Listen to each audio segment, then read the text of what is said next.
Caras e caros ouvintes do podcast do Hugo. Hoje, o nosso tema será velhas e novas direitas no Brasil. Eu, o Andrew, conversarei com o professor Odilon Caldeira Neto sobre termos como integralismo, neointegralismo, neofascismo, etc. e tal. O Odilon Caldeira é doutor em História pela Universidade Federal do Rio Grande do Sul, é atualmente professor adjunto de História Contemporânea da Universidade de Juiz de Fora e é responsável por coordenar alguns projetos, com destaque para o Observatório da Extrema-Direita e o Monitor Covid-19 e Extrema-Direita. O professor Odilon é autor de diversos trabalhos, entre os quais O Fascismo em Camisas Verdes, do Integralismo ao Neointegralismo, escrito em coautoria com Leandro Pereira Gonçalves, e a sua tese de doutorado, Nosso Nome é Enéas, Partido de Reedificação da Ordem Nacional.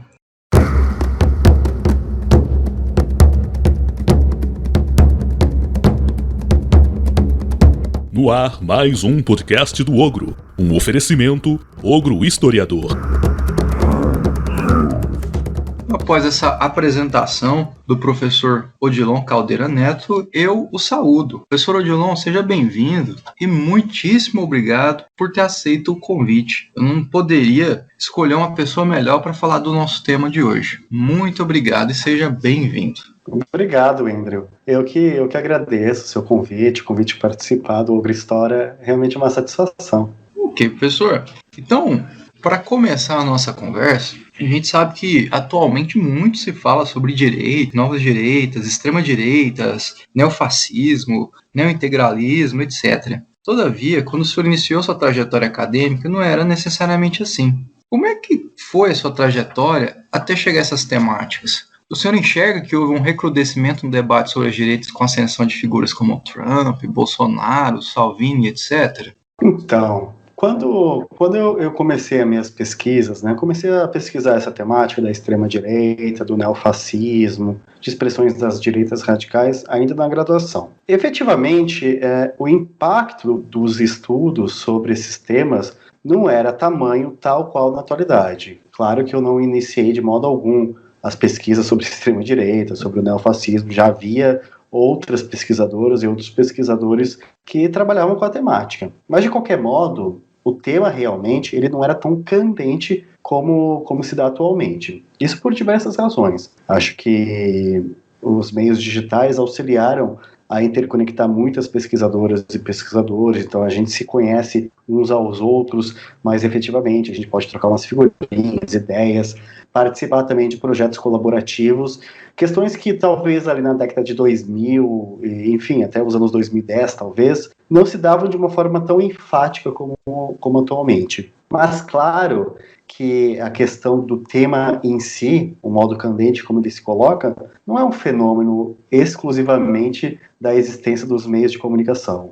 Ele facilita, mas ele não coloca em questão a urgência da temática. E sem dúvida alguma, a emergência de governos autoritários, a emergência de discursos intolerantes, de práticas das mais diversas vindas à extrema-direita, auxiliam a acalentar esse fenômeno. Então, o fenômeno, digo, historiográfico de outras ciências sociais e humanas, no entendimento da necessidade de analisar a temática. Claro, efetivamente, entender um pouco essas temáticas é saber, ou tentar saber, formas como lidar com essas questões. E falando na ascensão dessas figuras, o senhor recentemente publicou um artigo na revista Conhecer em que trata das relações entre neofascistas e a ascensão das direitas no Brasil. Primeiramente, como o senhor definiria o neofascismo? E de que forma se deu a aproximação daquilo que o senhor chama de grupelhos com personagens políticos de maior projeção nacional? Então, a temática do neofascismo ela tem uma particularidade que torna, no meu entendimento, um pouco mais complexo a sua própria definição e talvez a própria pesquisa do fenômeno, se tomarmos em comparação a experiência do fascismo histórico. Quando a gente pensa em fascismo histórico, a gente está pensando um modelo político, seja em termos de estruturação de Estado, de organização política, eventualmente inclusive partidária. A gente está pensando em modelos mais ou menos definidos. Afinal de contas, quando a gente pensa em fascismo histórico, pensa em fascismo na primeira metade do século XX, a gente está pensando nas cores das camisas, nos partidos únicos, na estrutura autoritária, nas ditaduras totalitárias. Quando a gente vai pensar em neofascismo, a gente tem que ter uma espécie de cautela. Porque o neofascismo, à medida que o fascismo toma para si toda uma problemática em torno da Segunda Guerra Mundial, de discurso autoritário, intolerante, em máxima extensão, se a gente for pensar a questão do genocídio, do Shoah, efetivamente o neofascismo ele tem uma problemática bastante interessante. Ser fascista até meados de 1945 não era algo necessariamente danoso do ponto de vista do cálculo político. A partir de 1945, a partir da década de 40 e sobretudo após 1945, com o fim da Segunda Guerra Mundial, ser fascista é algo problemático. Então, como que os fascistas vão continuar? A gente pode pensar, em um certo sentido, o fascismo continuando tal qual ele se imaginava na primeira metade do século XX. Então, isso seria, em certo sentido, um neofascismo. O neofascismo que eu chamo de revivalista, no sentido de tentar reviver aquele fascismo do século XX. No entanto, a gente tem que pensar que o fascismo é também uma ideologia política. E, em sendo uma ideologia política, ele enseja novas formações, algumas mutações, algumas formas de interação e transformação no campo político. Nesse sentido, o neofascismo ele é além daquelas organizações grupusculares, grupelhos, que querem reativar o fascismo tal qual ele existiu no século XX, na primeira metade do século XX. O neofascismo, então, ele pode ser também uma sorte diversificada, uma gama variada de organizações, muitas das vezes grupusculares, grupelhos, que querem retomar alguns pressupostos do fascismo histórico. Não apenas aquele tipo ideal de organização política e, eventualmente, de partido ou de Estado, mas também discursos próprios ao fascismo histórico. Se a gente for pensar, por exemplo, o discurso negacionista do Holocausto. O discurso negacionista do Holocausto, muitas vezes, ele não se coloca em torno de organizações partidárias, organizações políticas, mesmo em projetos para um Estado de tipo fascista. Mas ele olha para o passado fascista a partir do Holocausto, a partir da Shoah, a partir do genocídio, e faz um processo de reelaboração desta memória coletiva, no caso dos próprios fascistas, associado ao fascismo histórico. Então é uma forma de tornar viva e ativa no plano da memória, no plano pseudo-historiográfico, também político, alguns alicerces do fascismo histórico. Outras questões podem ser adicionadas a essa categoria. Por exemplo, se a gente for pensar diversas organizações de extrema-direita atuantes muito mais na Europa e nos Estados Unidos, e de maneira muito incipiente no Brasil, que querem pensar em termos de uma identidade nacional baseada em questões étnicas, de purificação, altamente xenófobas, e que querem retomar uma ideia de passado para um presente alternativo, elas têm um procedimento muito similar ao do fascismo histórico. Então, muitas vezes, alguns grupos neofascistas efetivamente não fazem a anunciação da sua condição fascista, mas na sua prática política, eles estabelecem aquilo que o fascismo imaginava como um processo de regeneração, ou seja, o fascismo olhava normalmente para o passado bastante distante, não no sentido de passadismo, não no sentido de retorno ao passado. O fascismo, por excelência, ele olhava para um passado idílico, imaculado, idealizado, e queria criar algo alternativo para o futuro. Muitas dessas organizações, que a gente pode chamar, por exemplo, de identitários, eles olham para o passado dessa maneira, onde em um passado específico, a Europa, a França, a Itália, a Espanha, Portugal, os Estados Unidos da América e, eventualmente, o próprio Brasil, tinham um passado glorioso. Olhando para aquele passado glorioso, queremos, na leitura dos neofascistas, retomar este passado glorioso para um futuro alternativo. Muitas vezes esses grupos não fazem elogio à condição fascista, mas eles estão empreendendo aquilo que um ator bastante proeminente no campo dos estudos do fascismo, o Roger Griffin, denomina como mito palingenésico de regeneração. Ou seja, olha para um passado e busca regenerar a sociedade, a própria identidade nacional. E regenerar é também extirpar o diferente, é também perseguir o diferente. Então, muitas vezes esses grupos não precisam necessariamente olhar para o passado fascista, mas eles se inspiram nesse passado fascista para trazer novas práticas inspiradas no fascismo efetivamente. Então, o neofascismo não é apenas pequenos grupos que usam camisas verdes, camisas pretas, camisas caques, camisas douradas, azuis e assim por diante. Também o é, mas o neofascismo é um fenômeno ainda mais diversificado. Hooligans, skinheads de extrema-direita, o neonazismo na sua forma mais diversificada, do esoterismo neopagão, ao negacionismo do Holocausto, passando por essa ideia de identidade comum pan-europeia. Todas essas expressões têm, no fascismo histórico, um ponto de, digamos, um certo epicentro da sua própria ideologia. Então, o neofascismo ele é diversificado, e desta maneira, no meu entendimento, ele se torna um pouco mais complexo, inclusive para a sua categorização. Se não me engano, no artigo que o senhor lembra do Enéas Carneiro, que a gente ainda vai voltar a conversar sobre ele hoje. Mas como é uma aproximação a partir de simpatias? É isso mesmo?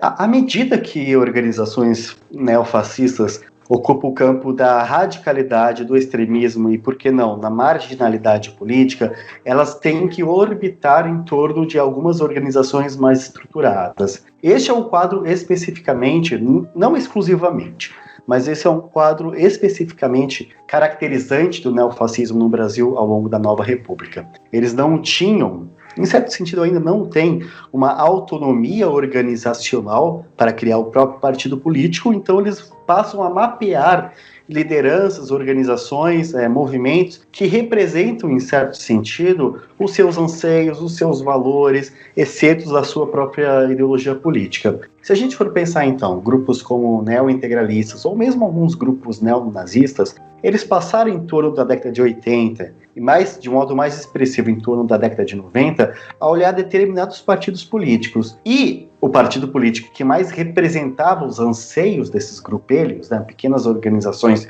grupusculares, era o Partido de Reedificação da Ordem Nacional de Enéas Carneiro. Não que Enéas Carneiro tenha sido efetivamente um neofascista, mas Enéas Carneiro trazia, por meio das suas ideias, dos seus valores, das suas interlocuções internas ao próprio partido, afinal de contas o PRONA não era apenas Enéas Carneiro, uma visão de uma sociedade hierarquizada, conservadora, ultraconservadora, ultranacionalista.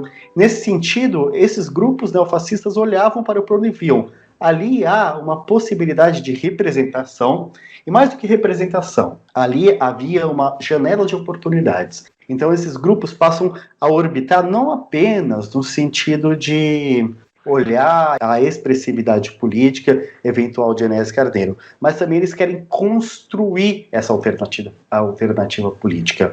Então algumas figuras do neonazismo passam a uma espécie de interlocução com o PRONA bastante residual, mas, sobretudo, grupos neointegralistas conseguem efetivamente aderir ao partido. Se lançam enquanto deputados, um deputado foi eleito no lastro de Enéas em torno daquela votação de 2002, e efetivamente eles passam a compor o partido político. A ideia desses grupos neointegralistas, no caso, para citar o exemplo, é efetivamente transformar o partido político em partido neointegralista, em partido neofascista. Mas isso também está em torno de uma certa composição e tensão de forças internas da organização partidária. Mas, sem dúvida alguma, da mesma maneira como eles se aproximaram do PRONA, eles se aproximam muitas vezes de outras organizações partidárias do Brasil atual. Eu não estou citando aqui exclusivamente o PSL durante a candidatura de Jair Bolsonaro, tampouco o atual pré-projeto, que talvez nunca venha se cumprir, do Aliança pelo Brasil. O PRTB de Levi Fidelix é o porto seguro de várias organizações neofascistas, com ênfase em grupos neointegralistas. Então, muito daquele procedimento que já havia sido colocado em prática ao longo da experiência do PRONA, se vê repetir, claro, com as suas diversas reconsiderações, clivagens, nuances e outros detalhes próprios de um novo momento histórico, passam a se repetir algumas dessas características na aproximação de grupos neointegralistas com o PRTB de Levi Fidelix.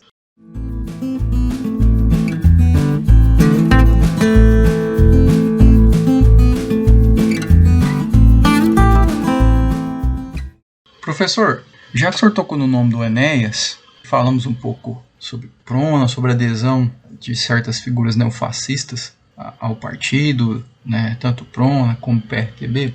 Primeiro a gente tem que lembrar que, para além do jeito histriônico, o Enéas obteve uma expressiva votação eleitoral, tanto nas eleições de 94, a presidência da República foi o terceiro lugar, quanto em 2002, quando ele se tornou, né, o deputado federal mais bem votado do Brasil até aquela data. Bem, de que forma o estudo dessa personagem e de seu partido, PRONA, pode nos ajudar a entender a adesão de parte da população brasileira a um discurso mais radical à direita?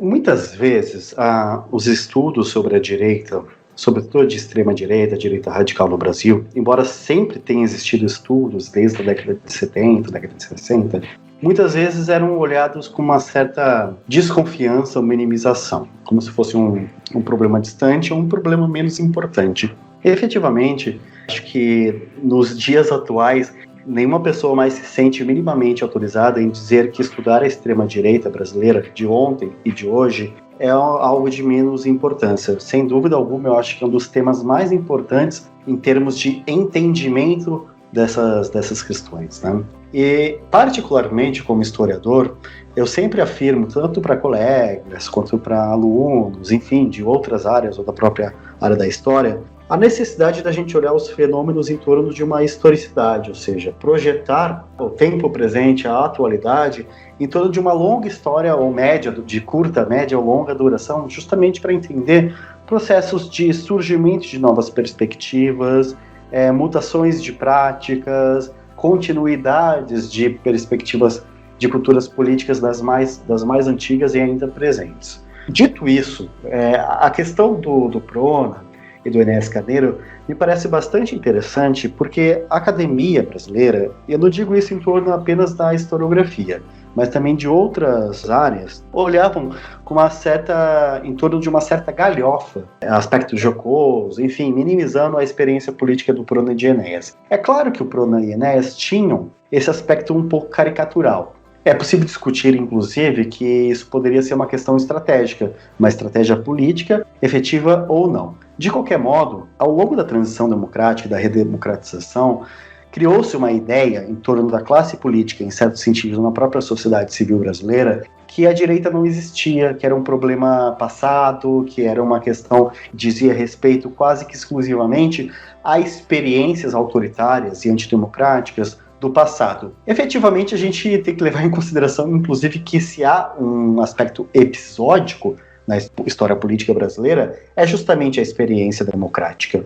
Então, muitas vezes, minimizar a permanência, a persistência de ideais autoritários, antidemocráticos, é minimizar também o problema que é um problema estrutural da política brasileira. O que é possível pensar? Analisar o PRONA, no meu entendimento, quando eu escrevi um projeto de pesquisa para o doutorado, e toda a pesquisa que depois foi defendida, era analisar não apenas a ideia do PRONA, né, as suas bandeiras políticas, os seus indivíduos, a composição interna, a estruturação no campo político, mas era entender como que o PRONA ele servia como uma espécie de reduto de ideias autoritárias e de grupos da direita radical e extrema-direita brasileira que estavam dispersos após a transição democrática. Como eu disse, construiu-se uma ideia de uma certa hegemonia de um discurso democrático na sociedade civil e na classe política brasileira, que atualmente a gente vê isso quase como que um processo em declínio.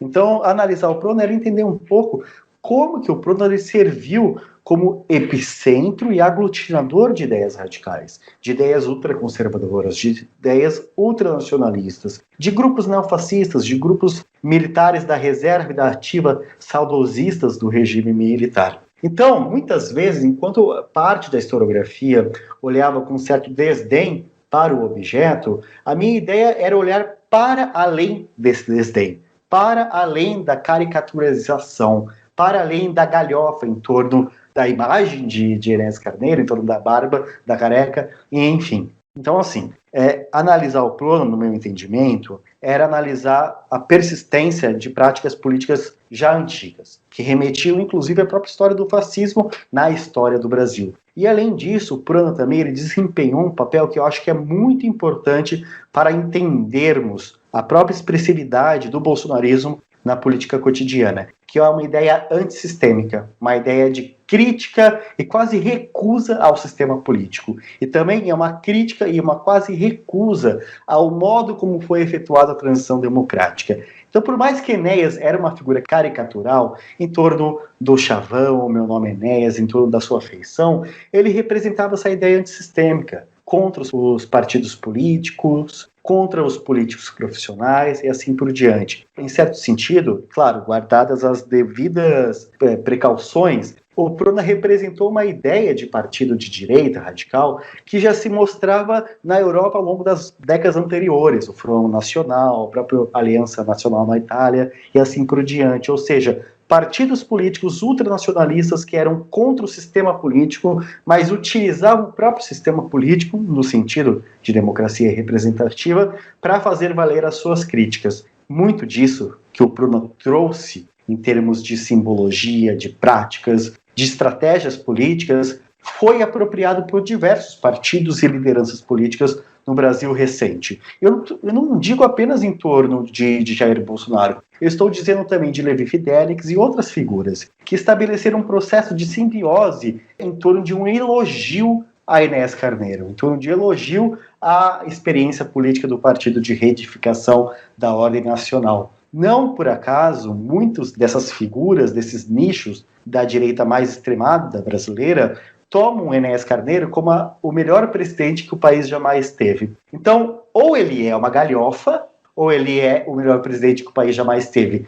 No meu ponto de entendimento, ele está ali como uma figura bastante interessante para a gente entender o modo como a sociedade brasileira olhou o processo da transição democrática e também como a direita radical e a extrema-direita se articularam, mantendo laços de sociabilidade, mantendo valores e identidades comuns vindas de tempos distantes. E essas manutenções são importantes, em certo sentido, até para organizar, uma certa organicidade dessas novas expressões que muitos autores chamam como nova direita. Professor, já que tocamos em vários conceitos, eu gostaria que conversássemos sobre alguns. É possível definir e diferenciar termos como extrema-direita, novas direitas, governos liberais e populismo de direita? Perfeito.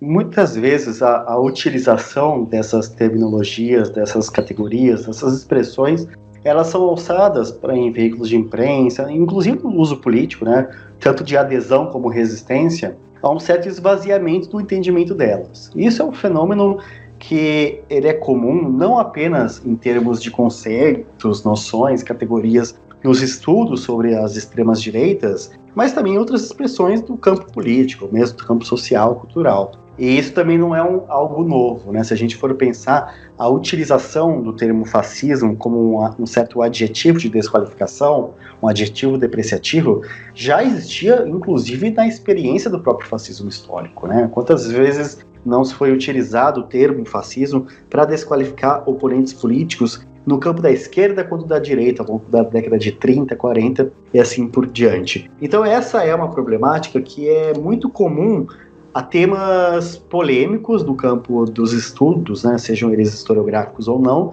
e também, mais ainda, em termos polêmicos, questões polêmicas na atualidade. Então, essa disputa sobre o entendimento e a utilização desses termos é algo bastante caracterizante. De todo modo, quando a gente fala, por exemplo, entre extrema-direita, nova-direita, direitas radicais ou governos iliberais, a gente está pensando em categorias não apenas da atualidade, a gente está pensando também em categorias que têm a sua historicidade. Normalmente, um dos primeiros elementos de diferenciação, que eu acho muito importante, é tentar buscar uma baliza entre a diferença entre a extrema-direita e a direita radical. Elas se parecem? Sem dúvida. Elas têm valores em comum?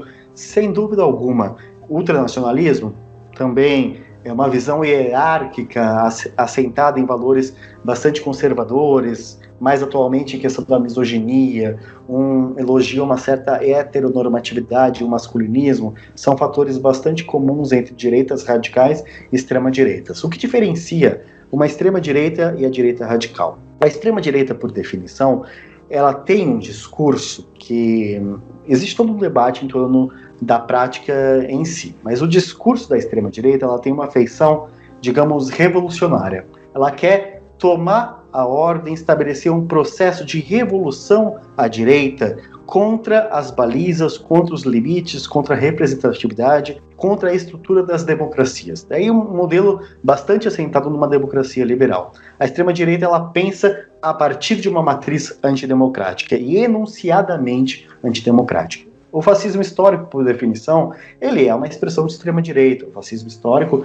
e o fascismo atual, inclusive, né? O fascismo, eles são antidemocráticos, são antiliberais. Então, nesse sentido, teremos diversas gradações em torno assim, do que é uma extrema-direita nativista, do que é uma extrema-direita essencialmente nacionalista, do que é uma extrema-direita assentada em visões racistas ou não. Mas, de todo modo, a extrema-direita quer destruir a democracia. Não quer estabelecer diálogos, formas de organização dentro e em direção à democracia. Efetivamente, a extrema-direita quer destruí-la.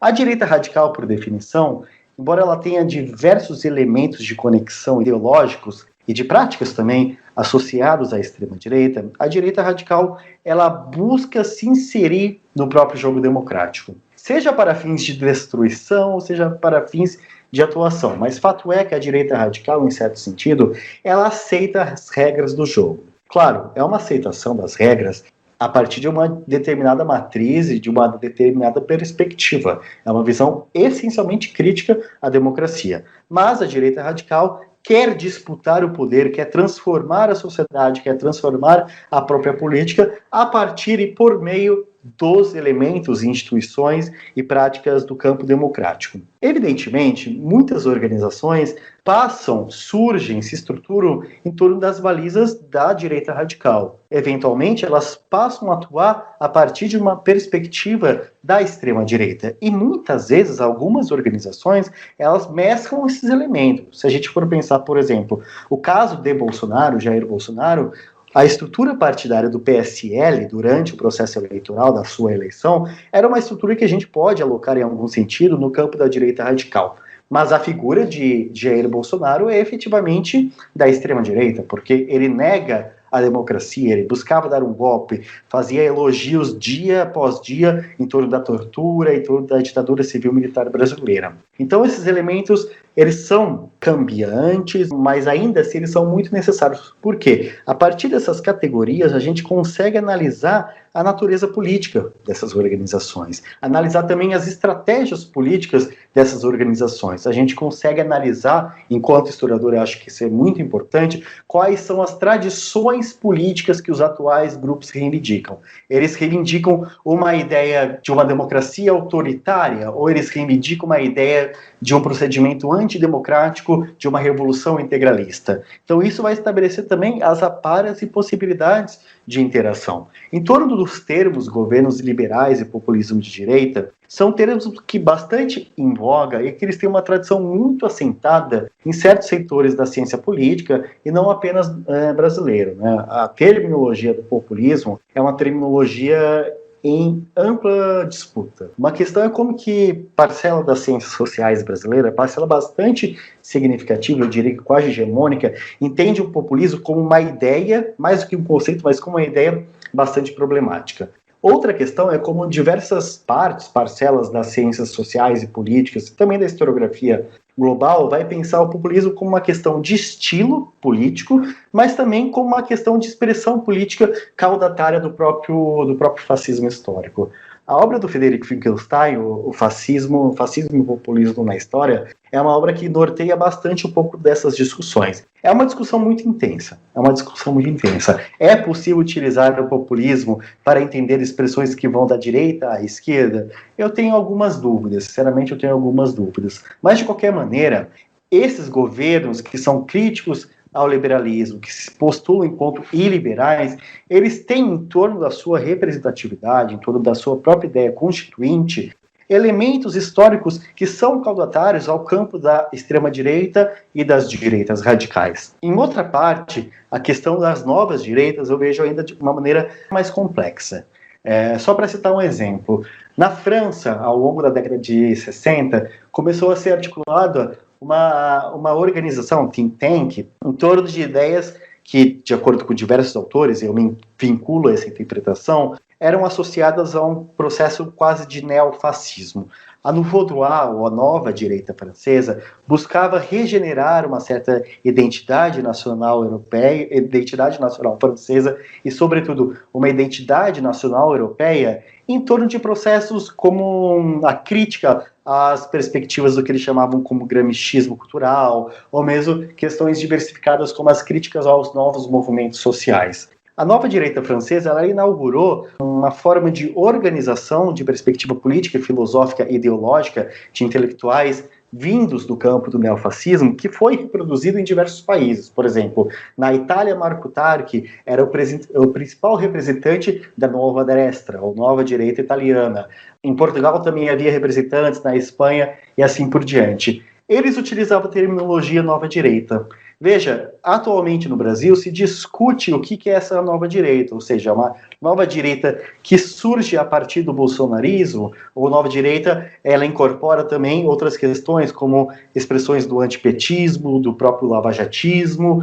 Outros autores, como Antônio Flávio Pierucci, já discutiam uma ideia de nova direita desde o processo da transição democrática. A minha ressalva sobre a terminologia nova direita é justamente a ideia de nova. Embora eu utilize o termo neofascismo, pode ser um pouco paradoxal. Mas o termo nova direita, ele não é dotado, no meu entendimento, de muita capacidade analítica, de entendimento da historicidade, e também de quando começa e quando termina a nova direita. A gente vai falar em termos de uma nova direita até quando? Durante 20, 30, 40, 50 anos? Uma tradição política pode ser enquadrada enquanto nova direita ou não. Particularmente, eu prefiro as categorias de extrema-direita, direita radical e de neofascismo, assim como de fascismo histórico, para entender essas dinâmicas entre passado, presente e, por que não, futuro.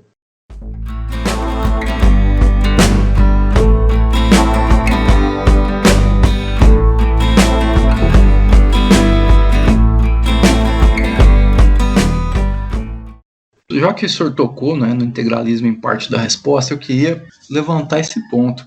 Recentemente, o senhor publicou um livro a respeito da trajetória do integralismo e do neointegralismo com o professor Leandro Pereira Gonçalves. Esse livro é muito interessante, foi publicado pela FGV, e se no senso comum o integralismo dos anos 1930 é sempre lembrado, vocês ressaltam que a história dessa concepção ideológica não se encerrou ali, e nem com a morte do Plínio Salgado, na década de 70. Existe um integralismo atualmente?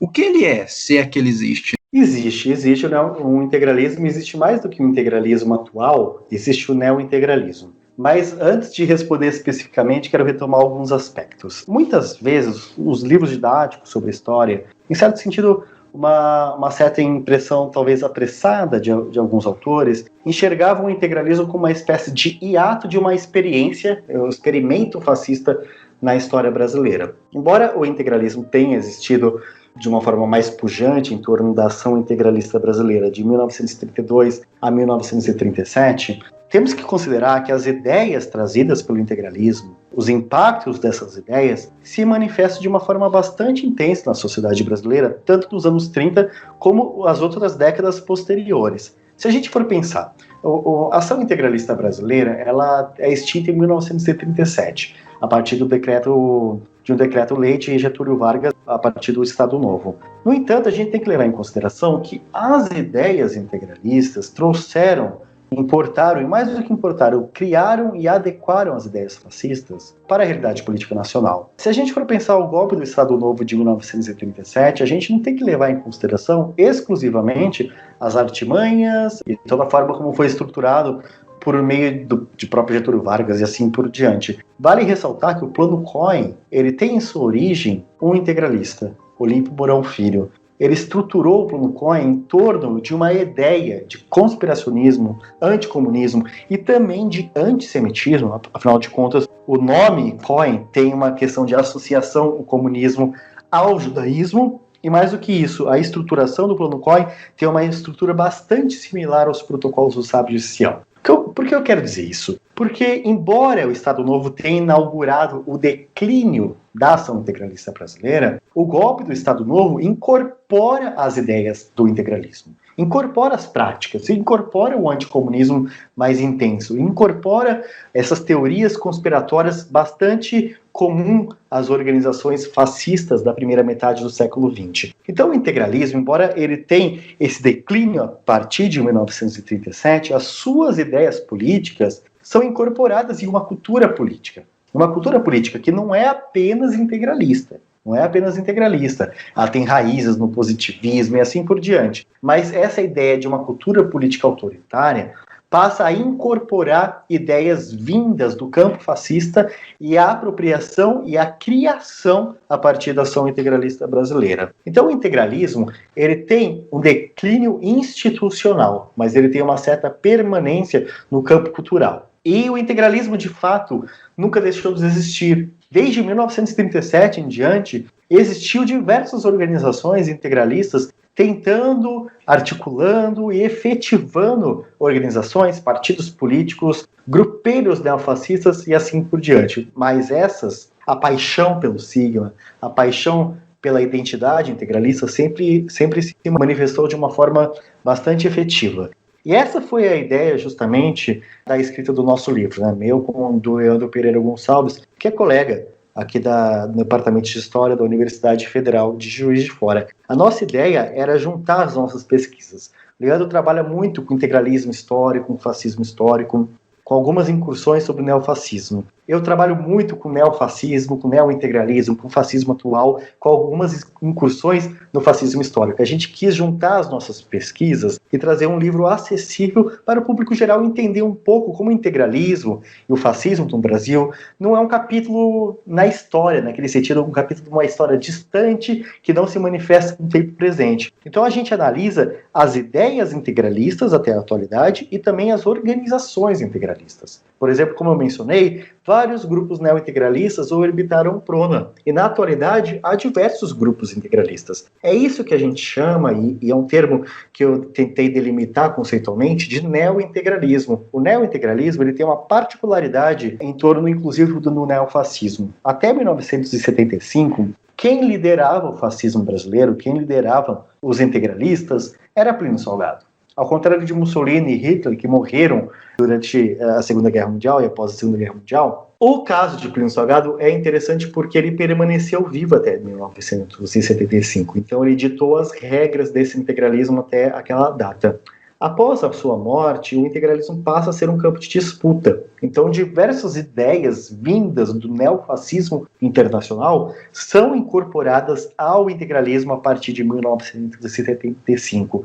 Por isso, chamamos de neointegralismo, ou seja, os integralistas que querem se articular em torno das ideias diversificadas do próprio neofascismo. O neofascismo é diversificado? É, e o neointegralismo tenta se moldar a essa diversidade do campo neofascista. Eles atuam até a atualidade, não é? O ataque ao Porta dos Fundos é um exemplo efetivo da atuação de grupos neointegralistas, ou mesmo da adesão e do apoio a próprio Jair Bolsonaro durante a sua última campanha eleitoral. Então, os neointegralistas existem na atualidade, claro, são grupos fragmentados e residuais, existe uma extrema-direita muito maior e muito mais forte que esses grupos neointegralistas, mas eles atuam no sentido de tentar intensificar as pautas mais amplas da direita brasileira, não apenas direita radical, não apenas a extrema-direita. Não é de se espantar, inclusive, que a terminologia trazida, adaptada, fundada pelos integralistas na década de 30, o lema Deus, Pátria e Família, se manifeste ainda na atualidade, ou seja, ele é incorporado por outras organizações políticas que não reivindicam necessariamente o passado integralista. Daí que eu digo, embora exista um declínio institucional de grupos políticos integralistas, as ideias integralistas permanecem presentes na direita brasileira, na direita radical, na direita nacionalista e assim por diante. Então, analisar um pouco a permanência do integralismo, a persistência do integralismo e do neointegralismo e de suas ideias é entender um pouco quais são as raízes históricas da direita brasileira. Quais são as raízes históricas do próprio bolsonarismo, justamente para a gente não ficar analisando exclusivamente a partir de questões imediatas, ou seja, tudo é novo.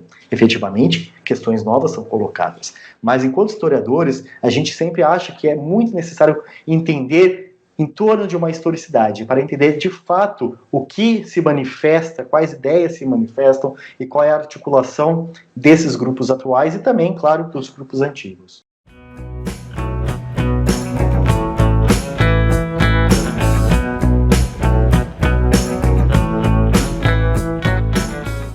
Professor, o senhor tocou no ponto dos livros didáticos aí rapidamente. Bem, a gente sabe que algumas das matérias mais espinhosas que os professores de história trabalham no ensino básico se relacionam a fascismo, nazismo, integralismo, etc. Como professor e pesquisador, o senhor teria alguns conselhos a dar para esses professores no momento de abordar tais temáticas? Quais? Sem dúvida alguma é uma temática muito complicada, né? Eu diria não somente por ela ser problemática, por ela ser espinhosa, por existir um trauma coletivo associado à experiência do fascismo histórico. E daí a gente pode utilizar a experiência do nazifascismo, mas mais do que isso, existe um processo de disputa política e de usos políticos do passado. Isso abrange todo o espectro político, a esquerda e a direita. Efetivamente, ao campo da direita, existe um grande esforço da associação do fascismo e das expressões diversificadas do fascismo em torno da esquerda, né? Então, assim, muitas pessoas falam, o nazismo foi uma expressão de esquerda, veja o nome do partido, ou alguma indumentária, alguma simbologia, alguma iconografia. Efetivamente, essas análises, se é que podemos chamá-las assim, são muito residuais, muito rasas, mas elas causam um impacto tremendo na forma como os indivíduos formam as suas consciências históricas, a cultura histórica que permeia a sociedade brasileira, mas também a sociedade global. Então eu diria que para entender e para trabalhar talvez que essa temática tão difícil, tão complexa e tão problemática nos bancos escolares, nos processos formais ou não de ensino-aprendizagem, é necessário ter uma cautela, primeiro, na associação com o tempo presente. Efetivamente, o fascismo ele elucida muitos aspectos ao tempo presente, seja da tentativa de ataque e tomada do Capitólio por partidários de Benito Mussolini, ou mesmo nas expressões atuais do governo brasileiro. Mas eu acho que é necessário muito cuidado justamente para não simplificar em torno dessas analogias. Claro que analogias podem ser realizadas, longe de mim falar que não há processos de similaridade no campo atual em torno do fascismo histórico e das organizações de extrema-direita. Mas o cuidado que eu coloco é tentar observar em torno dessa historicidade. Eu sei que é uma temática muito complexa, muito difícil, é necessário estudo, é necessário um certo hábito em torno da temática, mas talvez olhar em torno dessa longa história do fascismo, olhar em torno dessas diversificações do fascismo e do neofascismo, do nazismo e do neonazismo, seja útil do ponto de vista didático. Ou seja, observar o que era o nazismo na década de 30, como ele se manifesta a partir de 1945, como essas novas manifestações do nazismo se contrapõem às novas manifestações do campo político da esquerda. Então essas perspectivas nos auxiliam a colocar luz tanto para as expressões atuais quanto para as expressões antigas. E efetivamente também uma outra dica que eu poderia dar, e quem sou eu talvez para dar dica do tipo, é tentar buscar não cair nas provocações, né? Porque muitas vezes, muitos alunos passam por processos de radicalização pela internet. Se a gente for pensar, por exemplo, iniciativas como o Brasil Paralelo, outros processos de formação de iniciativas da extrema-direita, eles almejam justamente o processo da radicalização dos indivíduos, a radicalização de estudantes, para contrapor, inclusive, uma certa figura de autoridade aos professores, às professoras, associando essa figura de autoridade a uma ideia de esquerda. Então, eu acho que, para além dessa necessidade de estabelecer um entendimento de um certo percurso formativo do fascismo e do neofascismo, é a necessidade de olhar com certo cuidado as provocações que são colocadas. Então eu acho que efetivamente isso vai variar muito da realidade de cada professor e de cada professora. Efetivamente, muitas vezes, o corpo discente é mais receptivo a uma análise crítica do fascismo e do neofascismo, outras não. Mas eu acho que uma questão muito importante para procedimento didático é utilizar a propaganda política, tanto do fascismo quanto do neofascismo. Cartazes, indumentárias, iconografia, isso auxilia muito o processo de inteligibilidade de como os fascistas, como os nazistas, como os neofascistas e os neonazistas utilizam a ideia de construção de outro, de extirpação do outro, processos genocidas. Então a iconografia, mesmo a filmografia, ela é muito interessante para o procedimento didático, no meu entendimento. Adorei os conselhos e vou tentar colocar alguns em prática. Mas para partirmos para o encerramento da nossa conversa, o senhor tem tido uma participação ativa nos campos da história pública e história digital, por exemplo, no Observatório da Extrema-Direita. Quais têm sido os principais desafios dessa empreitada? E eu tenho uma curiosidade, o senhor já sofreu alguma ameaça de morte, já que lida com temas espinhosos? As discussões em torno de questões como história pública, história digital e também iniciativas como o Observatório da Extrema-Direita são questões que realmente eu tenho uma certa paixão. Eu entendo que as temáticas das minhas pesquisas, elas são temáticas que têm um impacto não somente acadêmico, elas são temáticas que impactam a vida dos indivíduos na nossa sociabilidade. Então eu acho que é uma contribuição que eu posso dar ao debate, às reflexões que eu trago em torno das minhas pesquisas, que são desenvolvidas tanto individualmente como coletivamente, tanto com colegas quanto muitos dos meus alunos e alunas. Efetivamente, o Observatório da Extrema-Direita, ele traz essa ideia de divulgação científica e de interface com a sociedade civil. O Observatório da Extrema-Direita ele foi criado pelo Davi Magalhães e pelo Guilherme Casarões, que depois me convidaram a adentrar nessa iniciativa, e eu acho que tem um certo êxito nesse sentido, de entender de uma maneira crítica as expressões da direita radical, da extrema-direita de ontem e de hoje, e elucidar, por meio das nossas pesquisas, um pouco dessas armadilhas ou labirintos dessas expressões. Então, como analisar, como fazer uma crítica, como entender um pouco essas expressões atuais ou antigas. Então, eu acho que essa é uma contribuição muito necessária. Embora, academicamente, as iniciativas de divulgação científica, muitas vezes, elas não são contabilizadas, elas não são pensadas em termos do quantitativo para métricas de progressão de carreira. Algumas delas são, mas, efetivamente, nem todas. Então, muitas vezes, se a gente for pensar em termos de carreira, existe mais ônus do que bônus. Mas eu acho que isso é uma discussão que não cabe aqui. Eu acho que a problemática que é desenvolvida pelo Observatório da Extrema-Direita, ela é bastante eficaz no seu propósito. E a gente tem normalmente uma resposta muito interessante, né? O Observatório da Extrema-Direita tem como coordenadores nós três, eu, Guilherme Casarões e Davi Magalhães, mas temos um corpo de pesquisadores, e que trabalham a partir de uma matriz interdisciplinar. E por que não transdisciplinar? Isso que eu acho mais interessante. Então, embora o Observatório da Extrema-Direita tenha em torno de si uma perspectiva de história pública e história digital, ele transcende a essas categorias, porque não somos apenas historiadores. Somos cientistas políticos, antropólogos, cientistas sociais, historiadores, pessoal que trabalha com uma perspectiva dos estudos de mídia e comunicação, justamente para entender um pouco essas novas feições e mesmo uma necessidade mesmo interdisciplinar. Efetivamente é bastante prazeroso, embora, claro, traga alguns probleminhas eventuais com a gente, né? Tanto aos coordenadores quanto aos demais pesquisadores, e particularmente eu que já trabalho com essa temática há um bom tempo, né? Desde lá da graduação, eu já sofri alguns ataques, desde xingamentos dos mais, digamos, bobos ou pueris, mesmo algumas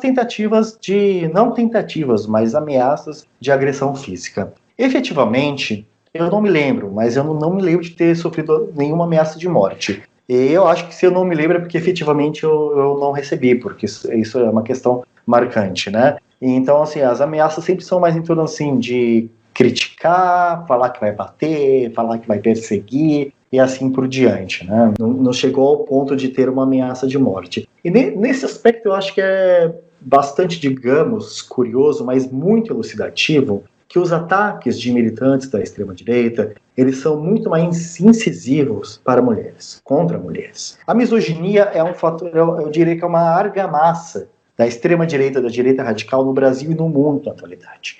A misoginia é um dos elementos mais importantes para a gente entender as novas feições e as suas diversas intensidades da extrema-direita global. E quando uma mulher pesquisa a temática, e efetivamente elas podem falar muito melhor do que eu, mas essa é uma impressão de quem caminha junto e trabalha junto, os ataques às mulheres é muito mais intenso. Então, me parece que esses grupos eles direcionam muitas vezes os ataques, nesse sentido dos ataques de ameaça de morte, sobretudo para pesquisadoras. Mas efetivamente eu não recebi, ainda bem, mas eu me solidarizo muito com quem sofreu com isso, porque realmente é algo que nos deixa cansado, às vezes desanima, né? É um foco de tensão. E efetivamente trabalhar essa temática é isso, tensão. Eu sempre digo para alunos e alunos que querem começar a trabalhar a temática que tem que levar isso em consideração. E tudo bem se não souber lidar com essa questão. Ninguém é obrigado a lidar com a pressão da própria pesquisa. Então, acho que, em certo sentido, temos que sempre tomar cuidado com aquilo que se chama normalmente de saúde mental, né? As pessoas que pesquisam essa temática estão trabalhando com temas delicados, intensos, problemáticos e eivados, permeados de discurso de ódio. Então são questões que me parecem muito interessantes a gente levar em consideração justamente para não sofrermos ainda mais com essa temática. Tá certo, professor. Para encerrar nossa conversa, o senhor gostaria de deixar a gente tem um costume, né, sempre deixar dicas, seja de audiovisual, livros. O senhor poderia nos deixar uma ou duas dicas aí para os nossos ouvintes? Pensar em dica é complicado. eu vou indicar, talvez, para que todas as pessoas que escutarem esse podcast entrem em contato pelas redes sociais do Observatório da Extrema-Direita, né, que no Twitter é @OEDBrasil, o site que estamos gravando agora em 18 de janeiro, mas acredito que nos próximos dias será divulgado já, o site é oedbrasil.com.br. Lá nós fazemos um processo de curadoria sobre a temática, tanto do ponto de vista de análise, de estudos e também de produtos culturais que tratam a temática. Para quem tiver interesse também, o meu Twitter é @OdilonCaldeira. Eu sempre estou divulgando alguns materiais sobre a questão, então eu não vou me recordar agora, efetivamente, de um só trabalho, mas a gente está sempre indicando, tanto eu quanto o pessoal do Observatório da Extrema-Direita, de conteúdo de qualidade e interessante sobre a temática. Então essa é a dica que eu deixo. Certinho, professor. Eu já ia indicar seu Twitter e o Twitter do Observatório da Extrema-Direita e o site. Já fez isso, maravilha. Professor Odilon, só gostaria de agradecer mais uma vez a sua disponibilidade, a sua atenção e a disponibilização do seu conhecimento. Foi muito instrutivo. Não poderia estar mais feliz. Adorei ler seus trabalhos e adorei te escutar. Eu que agradeço, Andrew. Eu agradeço e parabenizo você por essa iniciativa de História Pública e História Pública Digital. Essas iniciativas são muito, mas muito importantes para a divulgação do conhecimento histórico, para a divulgação do conhecimento produzido nas academias e também dos impactos e funções sociais dessas pesquisas. Então eu que agradeço, na verdade eu que agradeço. Pessoal, então é isso. Encerramos por aqui mais um episódio do podcast do Ogro e lembramos a todos os ouvintes que, aqueles que quiserem nos apoiar, a campanha no Catarse continua aberta. Entre lá, catarse.me/ogrohistoriador. Muito obrigado pela atenção e até mais. Tchau, tchau.